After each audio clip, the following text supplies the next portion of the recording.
사도신경으로 신앙고백 드리시겠습니다. 전능하사 천지를 만드신 하나님 아버지를 내가 믿사오며 그 외아들 우리 주 예수 그리스도를 믿사오니 이는 성령으로 잉태하사 동정녀 마리아에게 나시고 본디오 빌라도에게 고난을 받으사 십자가에 못 박혀 죽으시고 장사한 지 사흘 만에 죽은 자 가운데서 다시 살아나시며 하늘에 오르사 전능하신 하나님 우편에 앉아 계시다가 저리로서 산자와 죽은 자를 심판하러 오시리라. 성령을 믿사오며 거룩한 공회와 성도가 서로 교통하는 것과 죄를 사하여 주시는 것과 몸이 다시 사는 것과 영원히 사는 것을 믿사옵나이다. 아멘. 함께 은혜 나누 하나님의 말씀 마태복음 25장 11절에서 13절까지의 말씀입니다. 마태복음 25장 11절에서 13절까지의 말씀입니다. 네, 말씀을 읽어드리겠습니다. 그 후에 남은 처녀들이 와서 이르되 주여 주여 우리에게 열어주소서. 대답하여 이르되 진실로 너희에게 이르노니 내가 너희를 알지 못하노라 하였느니라. 그런즉 깨어 있으라. 그날은 너희는 그날과 그때를 알지 못하느니라. 아멘. 네, 할렐루야. 저는 본문의 말씀 가지고 함께 말씀의 은혜를 나누기를 원합니다. 본문의 말씀은 이제 마태복음에만 이제 등장을 하고 있는 그 말씀입니다. 지난 시간에도 이제 천국은 마치에 이어 있는 부분이었는데 오늘 본문도 사실은 이제 천국은 마치에서 이제 이어지고 있는 부분입니다. 그 내용이 이제 25장 1절 말씀에 이렇게 이야기를 하고 있는데요. 그때에 천국은 마치 등을 들고 신랑을 맞으러 나간 열처녀와 같다 하리니라고 하면서 예수님께서 말씀을 이어가고 계시는 부분입니다. 예수님께서는 이제 앞장에 이제 24장에 이제 재림을 준비하며 지혜로운 종이 되라라고 말씀하신 후에 좀 더 자세하게 이제 그 이야기를 이어가시면서 이 비유를 이제 하신 것이었어요. 자, 그렇다면 내용은 우리가 잘 알고 있는 그 내용입니다. 열처녀가 있었는데 기름을 준비를 하게 되죠. 신랑을 맞이한 기름을 준비합니다.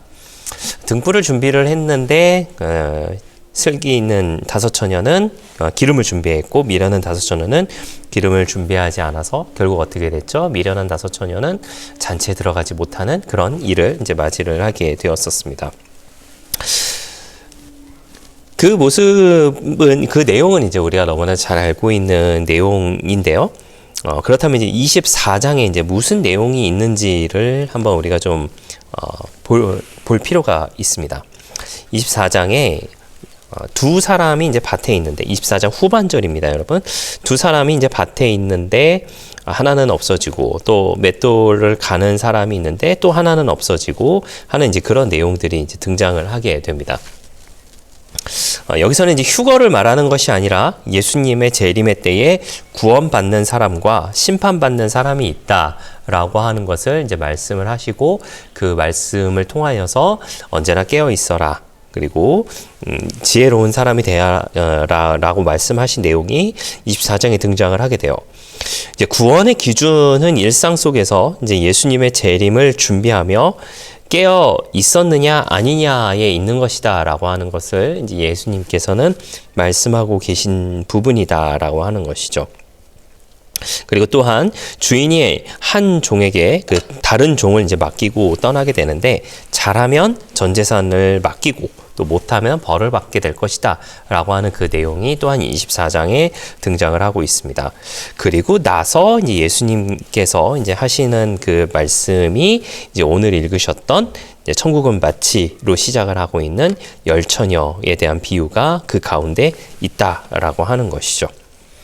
이 내용을 가지고 또 잘 간략하게 좀 설명을 해드리자면 유대인의 결혼식은 이제 보통 밤에 이루어졌다라고 하는 거 여러분께서도 이제 잘 아시리라 생각합니다. 그리고 먼저 신랑이 신부집으로 가서 혼인 예식을 치르고 신랑과 신부가 함께 신랑 집으로 가서 혼인 잔치를 열게 되는데 여기서 나오는 열처녀라고 하는 건 이제 신부가 아니라는 거 이제 여러분 다 아시죠? 신부가 아니라 바로 들러리들입니다.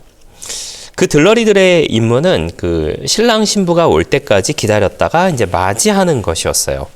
예수님은 제자들에게 언제 올지 모르는 재림에 대비해서 늘 깨어있고 준비해서 재림의 날에 하늘나라의 구원의 잔치에 초대를 받으라라고 하는 것을 말씀해 주고 계시는 것이다라고 하는 것이죠. 사실은 이제 오늘을 살고 있는 우리도 마찬가지다라고 하는 것이죠. 예전에 제가 이 말씀을 통하여서 이제 좀 생각했던 것이 한 가지가 있었는데 그게 좀 무엇이었냐면 들러리들의 이제 모습이었습니다. 예수님께서 이 비유를 말씀을 하시면서 미련한 자들은 기름을 가지지 아니하였고 슬기 있는 자들은 기름을 준비하여서 잔치에 참여했다라고 하는 그런 내용을 예수님께서 말씀을 해 주셨죠. 그런데 예수님께서 마지막 13절에 이렇게 말씀하고 계시죠. 그런즉 깨어 있으라 너희는 그날과 그때를 알지 못하느니라 라고 말씀하고 계세요. 사실 이 부분이 저는 조금 많이 걸렸었습니다. 왜 걸렸었느냐? 예수님께서 깨어 있으라 라고 하셨죠. 그런데 지금은 기름을 준비하지 않았다라고 하는 것입니다. 자, 들러리들이 있었어요. 슬기 있는 처녀들도 그리고 미련한 처녀들도 모두 등불은 준비를 하고 있었습니다. 그러나 슬기 있는 5 처녀는 기름을 준비하였고 그리고 미련한 5 처녀는 기름을 준비하지 않았죠. 그들의 공통점이 또 한 가지가 있습니다. 그 공통점이 무엇이었냐면 바로 모두 잤다라고 하는 것입니다. 슬기 있는 5 처녀는 눈 뜨고 기다렸던 것이 아니라 자고 있었다라고 하는 것이죠. 같이 자고 있었어요. 그러나 그들은 기름을 준비했기 때문에 이제 같이 잔치에 참여할 수 있었다라고 하는 것이죠. 자, 그렇다면 우리가 좀 기본적으로 생각을 해보게 됐을 때 예수님께서 그렇다면 너희도 기름을 준비해라 라고 말씀을 하시는 게 맞는 것 같이 생각이 들어진다라는 거죠. 그런데 예수님께서 뭐라고 말씀하셨죠? 깨어 있으라 라고 말씀하고 계십니다. 사실 이 이야기는 기름을 준비하라 라고 하는 말이나 깨어 있으라 라고 하는 말이나 사실은 같은 말인 것처럼 이제 보이는 것입니다. 제가 보기에도 사실은 두 말이 다 같은 말인 것 같아요. 왜 그러느냐? 예수님께서 이 앞에 말씀을 한번 좀 살펴보고자 합니다. 마태복음 24장 42절에 보면은 이렇게 되어 있습니다. 그러므로 깨어 있으라. 어느 날에 너희 주가 임하는지 너희는 알지 못함이라 라고 하면서 말씀을 하고 계신다라고 하는 것이죠. 그러면서 43절에 24장 43절입니다. 너희도 아는 바니 만일 집주인이 도둑이 어느 시각에 올 줄 알았더라면 깨어 있어 그 집을 뚫지 못하게 하였으리라 라고 말씀하시면서 역시나 깨어 있으라 라고 하는 그런 표현을 하고 계세요. 자, 이 표현으로 우리가 좀 생각을 해보고자 하는 것은 기름을 준비하라 라고 하는 말과 깨어 있으라 라고 하는 말이 사실은 같은 말일 수도 있겠다라고 하는 것입니다. 왜 그러느냐? 자, 도둑을 언제 올지 안다라고 한다면 밤에 올 가능성이 크겠죠? 도둑이 밤에 오게 되는데 그 밤에 올 때 아무것도 준비하지 않고 있으면은 무슨 의미가 있겠습니까? 혹은 준비를 했다 하더라도 그저 잠이 들었다라고 한다면 도둑이 왔다 가는 줄 알지 못하겠죠. 그래서 저는 이렇게 생각이 들었습니다. 깨어 있으라 라고 하는 말과 준비하라 라고 하는 말은 같은 말인가 동시에 두 가지를 다 하라라고 하는 그런 말씀이 아니었을까라는 생각을 하게 됩니다. 우리의 삶도 사실은 마찬가지가 아닐까라는 그런 생각을 하게 됩니다. 준비하라라고 하는 말은 신앙생활을, 이건 제 생각입니다, 여러분. 준비하라라고 하는 말은 신앙생활을 하면서 준비를 하면서 깨어있으라라고 하는 말은 사회에 나가서 우리의 생활 가운데 모범이 되면서 우리의 생활 가운데 그리스도의 모습을 보이면서 우리의 생활 가운데 구원받은 사람의 모습을 보이면서 살아가라라고 하는 그 말이 두 가지가 다 성립되는 것이 아닌가라는 생각을 하게 됩니다.